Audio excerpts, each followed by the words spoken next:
Hey, Fight fans, welcome back to Carlo Prusa MMA. Today, we got ourselves a top 125-pound prospect. He is the Flyweight King over Urijah Fabers A1 promotion. He is Mr. Terrance Saeteurn. Terrance, what's going on, my friend? How are you doing? Not too much, man.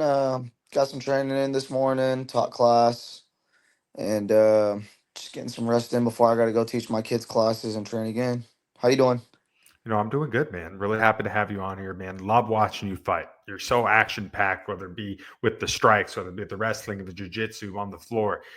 Very well rounded, complete mixed martial artist. At what point in the journey did you really start thinking, hey, if I want to try to chase the UFC, if I want to take this as far as I can, that I got to be as well rounded as possible?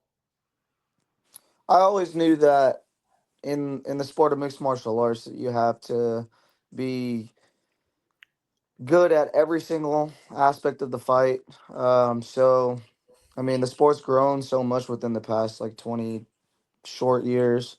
Everybody's good at everything, especially nowadays.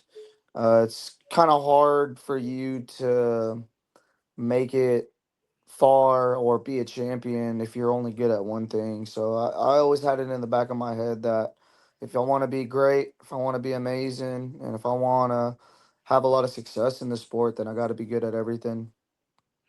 It's kind of crazy when you think about it. 20, 25 years ago, people were calling this human cockfighting. People thought this was like criminal activity and everything like that.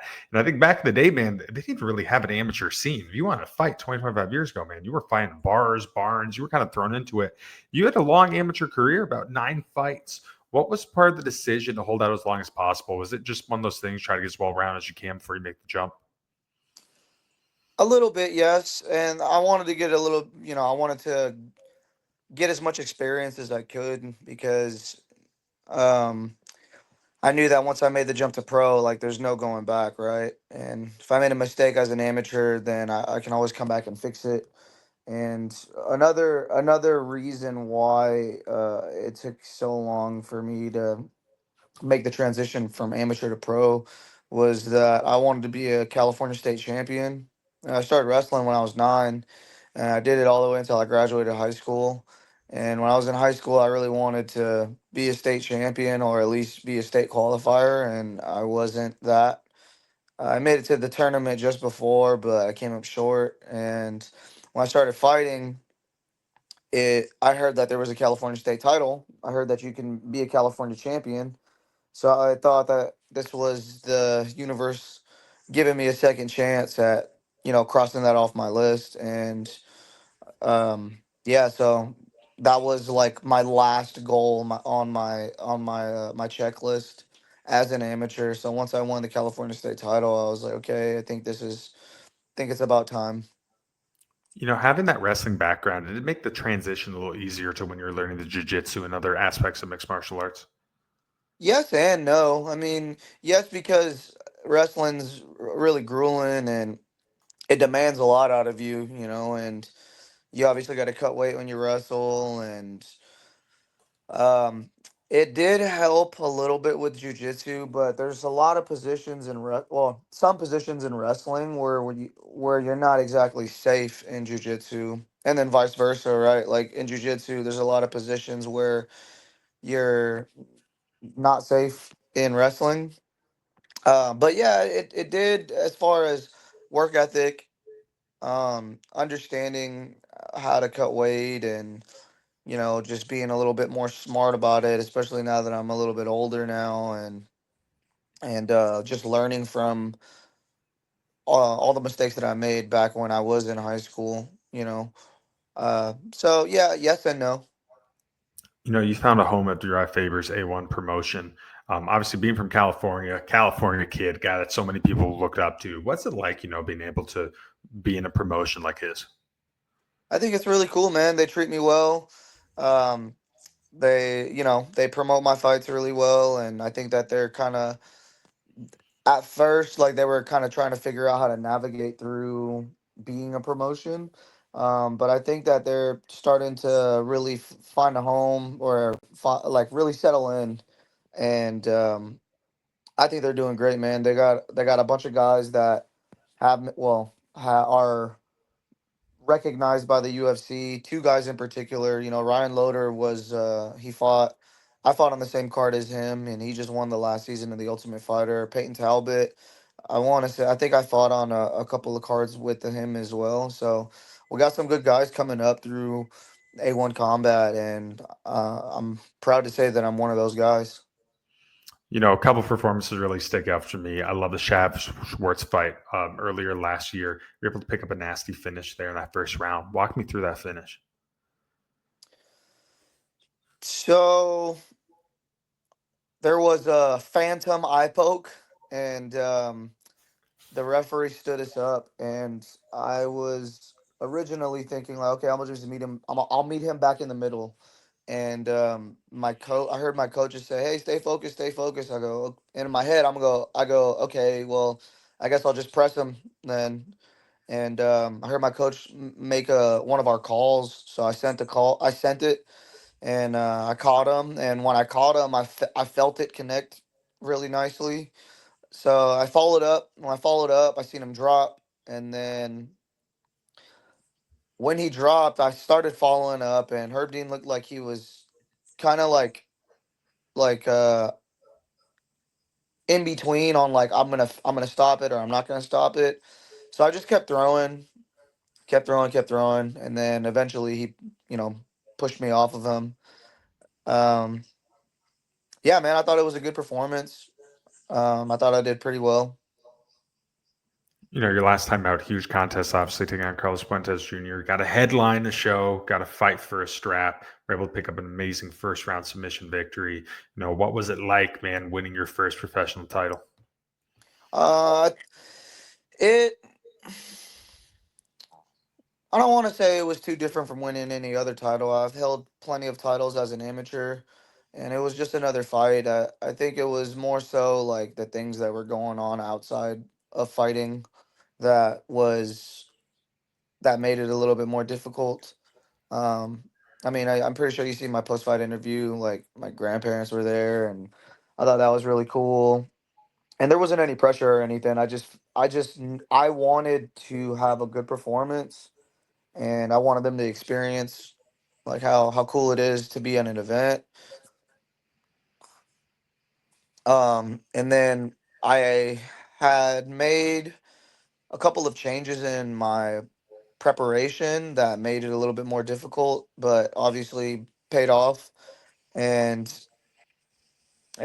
yeah, overall, I thought I mean, I was fairly emotional afterwards, but I think it was just more so like I said, just the changes in camp, and then like what was going on like with my family, and I was kind of pushing it off to the side, like, or pushing it to the back of my head, like, oh, I'll worry about it later. I'll worry about it later. And then once I finished Puente, everything kind of started. It felt like everything kind of lifted off, but at the same time, everything kind of came to the forefront, And yeah, man, I couldn't help but to be a little bit emotional. When you look at mixed martial arts in this day and age, you definitely see how it's changed. And I think a big part is the whole entertainment and personality side of mixed martial arts. It's so prevalent now. You're getting guys now, they're putting on facades, they're putting on characters, they're posting, they're acting a certain way because they know it's going to help them get to the UFC. It's going to help them get title shots. It's going to help them make more money. How do you think personality and entertainment has affected mixed martial arts? It's a good question, man. Um, yeah, that's a good question. I think it's cool. Like if you're gonna do that, it's cool. But me personally, I am not capable of acting any other way besides the way that I am. The person that I am in the cage and the person that I am outside the cage are two totally different people. Um, I am the same person, but it's just there's two sides, and I try to keep those two sides separate because if I'm constantly like walking around like I'm gonna fucking kill somebody or I'm gonna hurt somebody, it's just exhausting, man. It's super super fucking exhausting, and I'm super chill. Outside of fighting, I like to be super chill. I like to just hang out. I hang out with the people that I hold close to me. I love to joke around, but yeah, man, I think if you like to do it, cool. I'm not gonna fucking do that shit. I'm not gonna sell out. I'm gonna be myself, and if you don't like it, then it's cool. I mean, if you don't like the way that I am, I mean, or if the way that I am isn't entertaining for you, then the way I fight definitely will be. So I'm not tripping. So is it true that some like dude came into the gym and tried to pick a fight with you once? Yeah, man, that happened when I was getting ready for my pro debut. It was there should be an interview out, but I guess I'll tell you the story. I teach the adult boxing class in the evenings, Tuesdays and Thursday nights. I haven't as of recently because I've been preparing for my next fight right now, but it was the last week of the month. The last week of the month is usually spar week. The entire month we have a specific thing that we just work, and the last week is like our chance, the class's chance to try to apply it in a more excuse me, try to apply it in a more live situation. So that night, there was an odd number of people. I was the odd person out. The odd person out is usually on the heavy bag. So I'm hitting the heavy bag, and then that dude walks in with his girlfriend, and I don't know. I never met him before, but I guess his girlfriend knew who I was, and she told him that I had a couple of the belts up there, and I was the champ at the gym. And she goes, "Hey, Terrance." And I turned around and I was being friendly. I thought that they were gonna ask like a curious question, like somebody would if they were interested in signing up for a membership. So I'm being friendly. I turn around like, "Hey, what's up, guys? How you doing?" And she goes, "Oh, he doesn't believe me when I tell him that you're the champ." And I go, "Okay." And I was like, I guess I'm not the champ then, whatever. Like I don't have fucking anything to prove to anybody, like I know who I am. I know what I can do, and if you don't fucking believe me, then I don't give a shit, and then he's like, "Oh, this motherfucker wants to be sarcastic, blah blah blah blah blah," and starts fucking talking shit to me. And he said that he would like, "Oh, I'll beat you the fuck down. I'll beat you the fuck down." And I told him, I was like, "Okay, well, you can put on some gloves, man, and we can fucking hop in the ring if you want to spar." And like he's a way bigger than me, and that's dude. I can't fucking stand that shit, man. Like I like people that are bigger than like bigger and stronger than people. Fucking just think that just because somebody is small that they're not tough or they can't fucking fight or they can instantly whoop anybody's ass. It's fucking irritating. But anyways, yeah, he goes, "I'll beat you the fuck down. I'll beat you the fuck down." I'm like, "No, bro, seriously, man. Like, if you wanna spar, you can hop in and spar." My coach was teaching the jiu-jitsu class on the other mat, and he heard everything that was going on, and um, he goes, "Yo, T, make sure that he signs a waiver, and before you guys do that." And I go, "Okay, hey, bro, coach says you have to sign a waiver, before you hop on and spar." And then dude starts talking shit again, like, "Fuck that waiver. I don't need that waiver, motherfucker. You're the one that needs the waiver. I'm gonna beat your ass." And then my coach hops in, and then he's like, "No, motherfucker, I'm the owner here. And I say you need to sign a waiver because if you get hurt, you're not gonna fucking sue us or whatever." "Oh, okay, okay." Signs the waiver. He takes his shirt off. He does like 10 push-ups. And he puts on some gloves, and then I'm pretty sure you've seen the video. And then the video is what happened. The next day, we found out that he was a fucking piece of shit. He fucking followed some senior citizen home from the bank, ran up on him while he was trying to open up his door to to his house, pistol whipped him, stole his phone from him, and then got caught like hours later like a fucking idiot. He was out on bail or whatever. Came and fucking came into our gym, and then that happened. And to be honest with you, man, like the next day was when we found out everything, and it kind of ruined my day because I remember watching the video, and it was in Fairfield, which is where I live, and the first people that I thought about was my grandparents or my mom or my dad. Like, bro, that could have been my mom or my dad. It could have been grandma, grandpa. And like, how fucked up is it, man? Like, where you can't even walk up to your own house and open your door after going to the bank without being fearful of somebody running up on you and robbing your ass. So it really fucking pissed me off. Um, But yeah, man, it happened a while ago. I mean, apparently he had court later on that week when that happened, that at the gym, and I think he went down for it. Whatever. I mean, whatever, man. So many casual fans watch this, and I think they look at the big names. I've seen the McGregors, Joneses, Habibs, and they're like, "Wow, it must be amazing to be a fighter. It's like the greatest lifestyle ever." Little do they know, man. Fighting on the regional scene, you're losing money. A lot of guys have the 9 to 5 job. Some have kids. Some have a wife. You have to get up early. You have to pay to train. You have to do this every single day. Miss birthdays, anniversaries, weddings, you name it. You've sacrificed it just to try to chase the dream of fighting at a major promotion. You've been doing this for a very long time. You know what the highs and lows are like. Why have we continued to keep punching and kicking forward?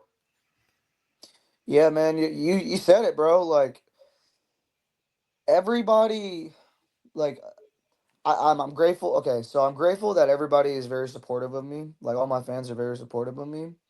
But the fans in general, not just my fans, but fans in general, only see you when you make the walk and those few minutes when you're underneath the lights.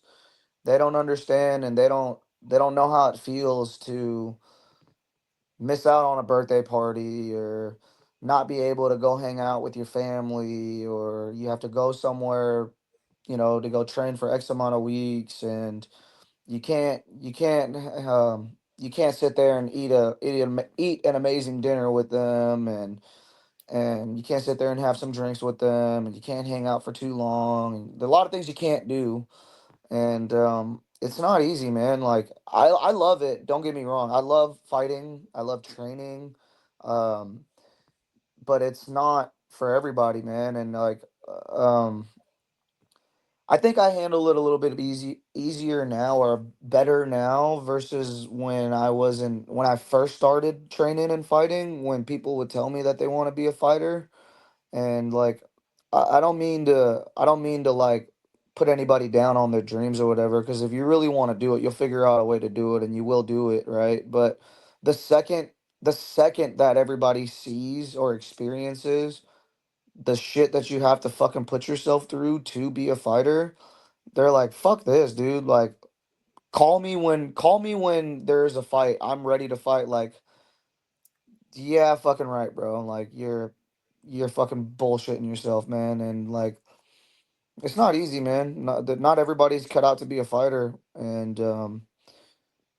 I mean, I love it, and it's something that you have to really love to do. And I don't think that people really understand that, because all they see is you going out and you fighting for, like I said, the couple of minutes, and then they try to level with you, like, "Oh, I know you work hard and then this and that," but they don't fucking know, man. Like, they're not there with you. Like, they're not there with you on your days when you don't want to be there. You're beat the fuck up. You're tired. You're sore. You're unmotivated. You're hungry. You want to do it. You're looking for an excuse to not go to practice, but you go anyways, and then you push through.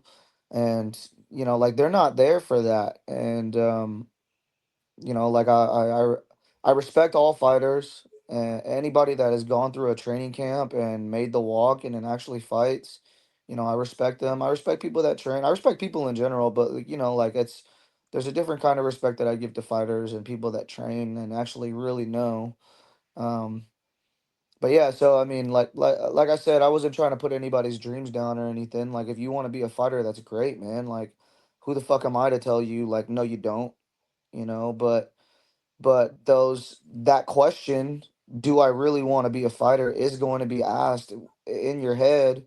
You're going to be asking yourself that question when you're, you know, 5.5, 6.5 weeks into camp, and you're fucking dog shit tired. You don't want to do shit. That's when you're really going to find out if you really want to fucking fight. And then even like on fight day, like I've fought as an amateur plenty of times, fought as a pro plenty of times now too, and even to this day, there's still fights that fall through. Like, fighters don't show up to fight, and it's like, people want the clout, they want the yeah, I guess, the clout of saying that they are a fighter just for a fucking Facebook post or an Instagram post, when it's like, dude, you're not, man. Like, I'm not sure if I answered your question, but yeah, Do you feel that fighting is more mental than is physical? absolutely, man. It's all mental. It's all mental, man. It's a constant war in in between your ears, bro. It's a constant war in your head of am I doing enough? I'm not doing enough. Why am I doing this? Um, I fucking suck, or I'm doing great. You know, I feel great. It's a constant war in your head, man. And the people that are the most mentally strong are the ones that tend to be successful. In this day and age, you're seeing the evolution of skill absolutely rise. I mean, now guys are doing jujitsu at 6, 7 years old. By the time they're 18, they're doing pros. They're 23, 24 in the UFC with like 7 or 8 fights under their belt. You're seeing so many more regional promotions now. And unfortunately, in some of these regional promotions, you're seeing a lot of handpicked opponents. You're seeing promoters take guys under their wing, be like, you're going to be my star. They're fighting guys who are like 4-15, 3-12. They're getting favorable matchups. How do you think that is affecting mixed martial arts? I think that that's kind of more of like a boxing thing. You know, like people want to be undefeated and they want to protect their record, and it has trickled over to mixed martial arts, and um again, it's more so. I think it's more so on the individual, man, and I think it's like if you want to be a fighter and you say that you want to be a world champion, eventually you're gonna have to fight somebody, or you're gonna have to fight a bunch of fucking killers, man. And if you've been fighting a bunch of cheeseburgers and tomato cans your entire career, you're gonna fucking find out real quick, bro, that you're not the fucking one. And it's a rude awakening. Um, so I wouldn't recommend handpicking your own opponents, people with not good records, you know. You mentioned a little earlier in the interview that you're getting ready for your upcoming opponent. You got Mm. something on the rise? I do, man. I made a post recently. Um, April 18th, Friday, April 18th, I will be defending my A1 Combat Flyweight title at Sac State. The link to buy tickets is in my bio. Um, if you do buy some tickets, make sure at the end of the purchasing process, it'll ask you who you're there to support. Just make sure that you click my name, Terrance Saeteurn, for the fighter that you're supporting. You'd be helping me out a bunch. You're 7-1 guy now. There's a show that comes around every summer. It's called the Dana White Contender Series. See a lot of 8-1, 9-1, even 7-1 fighters on there. Obviously, we got to take care of business in April. But would it be a lie to say that's not circling in your head? At this point, man, whatever it takes to get to the fucking show, bro. I'm about to be 30. I'm about to start entering the prime years of my athletic life. And something needs to fucking happen, man. If that's the route that I need to take, then I'm there and I'll be ready for it. But first things first, I got to go out there and I got to put a fucking stamp on this kid on the 18th. So I'm not really looking past him. I want to go out there and I want to fucking eliminate this guy. Last time we saw you back in action was in September. So a little bit of a layoff here. It's exciting to be able to know that you're getting back in there really soon. Yeah, definitely, man. There was a couple of things. Um I'm pretty sure you know that there was the this next season of The Ultimate Fighter has flyweights in it. So I applied to it. I wasn't picked. But I was getting ready for it like I was gonna get picked. And yeah, I mean, things things happen for a reason. It's all good. I'm not upset about it. At the time I was, but I mean I'm kind of over it now at this point. But so yeah, I was getting ready like I was gonna be on the show and be in the house. Which is I think the filming is around now. So good thing that I was getting ready like I was getting ready to go on the show because I mean I got a fight lined up now. And I had a couple of I mean, that was one of the options that I had, and that was like one of the better options. So I was like, okay, this is cool. And then when I wasn't picked, it was also okay because I knew that there was a an event, within the next couple of months. So it all kind of works out, man. Life is kind of crazy. Life works out, and things happen for a reason. For you, what's the ultimate goal? What are you looking to accomplish? I want to be able to take care of myself and my family through fighting. I want to prove myself right that I'm the best in the fucking world. And I want to prove myself right, that I can support myself and I can support my family through this. Um, I definitely want to be a world champion. I want to be known as one of the greats. And I just want to be remembered as like a regular guy, man. Like I'm just a regular guy that that chased his dreams, manifested his dreams, and didn't give a shit what anybody said had to say about it. You know, you're too small, you're too this, you're too that. I didn't give a shit about anything, and I proved myself right, and I proved the people that believed in me right. But yeah, man, I just wanna be able to take care of my family um through this, and I want it to lead me to a world championship. And when it's all said and done, you know, I left no stone unturned, and I got the most out of it. And so I can look back when I'm an old man, like, dude, I fucking, it was hard, but I did it, man. And you can do it too, you know? You know, when you look at the flyweight division, especially in the UFC about 10 years ago, people were almost kind of getting bored out of it. You had Demetrius Johnson going in there. I mean, just running through everyone that he faced. I think there were talks of them folding the division at one point. You know, obviously he gets traded. You know, now you just see a crop of talent. I mean, that's one of the most exciting divisions. There's so many great flyweight prospects, just like yourself out there.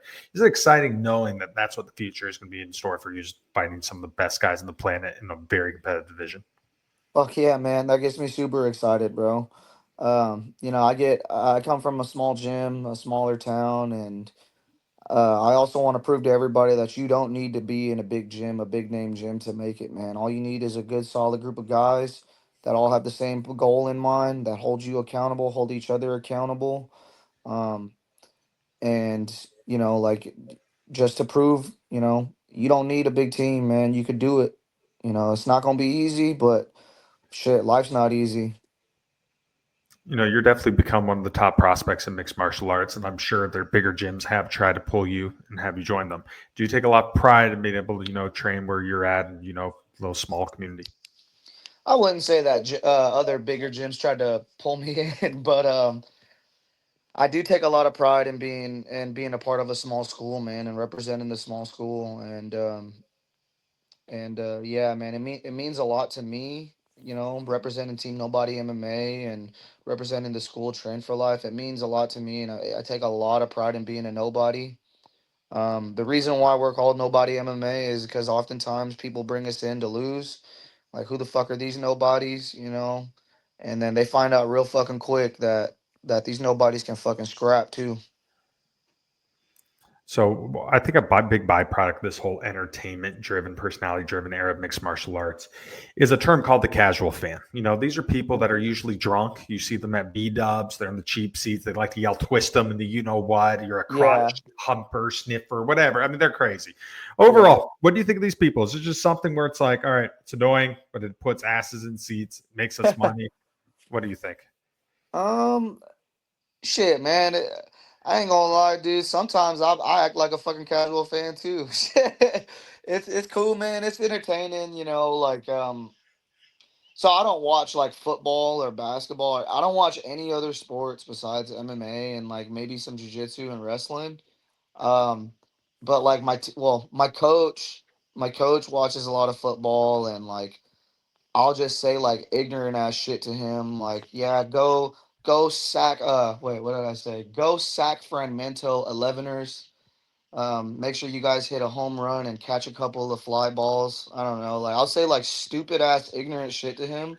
And he's like, what the fuck are you saying, dude? Like, what is wrong with you? So I mean, like, it's cool. Like, I'm not gonna be one of those guys where like if I'm at an event and I hear someone saying ignorant shit, I ain't gonna be like, shut the fuck up, you know, like I'm not gonna say that shit, man. Like it's cool, like as long as you're there, as long as you're having fun, man, like I ain't tripping. Now, I guess when you cross the line of like I can whoop his ass, like bruh, no, dude, no the fuck you couldn't, man. But even then, it's like I don't even think that they believe that shit when they say that. I feel like they just say that's just the liquor talking, you know. But no, casual fans they don't really bother me too much, man. I think they're pretty funny. They give me a comedic relief, especially like especially at events. Like I like to be drunk and screaming shit at the events too. So it's cool, man. It's kind of crazy when you think about mixed martial arts. I mean, it's really only been socially accepted for maybe like 20 years now. It's still a very growing sport. And you look across the US and there's hotbeds. California, definitely a hotbed. If you look at it, I mean, there's weekends where just in California alone, there's like 6 or 7 different regional promotions going on. It's Mm. absolutely insane. What's it like to live in a state and be part of that environment where MMA is just so ingrained in the culture? I think it's awesome, man. Like MMA itself, or the martial arts community itself, is like a very small community. So everybody knows each other, and then just like you said, man, like California is really booming right now with MMA. It has been for the past several years. So I think it's really cool to be a part of something, bigger than just me. And everybody knows each other, like I said, man. So like guys from other promotions will know you, and like they'll say hi to you and all these things, and it's always love for the most part. I don't think I've met anybody that on outside of fighting. Well, I mean, almost everybody that I've fought have been like super cool. And it's always respect and it's always love afterwards. I feel like I've only fought like two people that were just fucking dickheads afterward, before and afterwards. But other than that, man, like everybody's really cool.